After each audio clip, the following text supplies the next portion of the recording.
Toček dáme kvietku. Dobre. No ešte čo budeme malovať?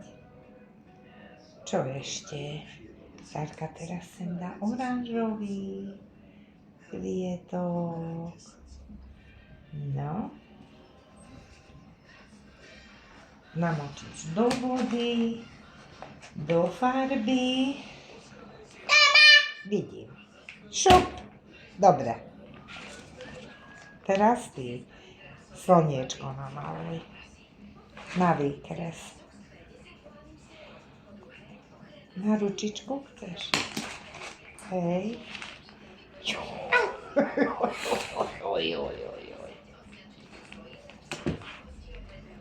No, chceš čo? Aj guličky dajme na stromček. Takto, aha. Joj, tu gulička, druhá gulička, tretia gulička. No, vieš, na Vianoce sú aj guličky na stromčeku. Aj ty, daj tam guličku. No,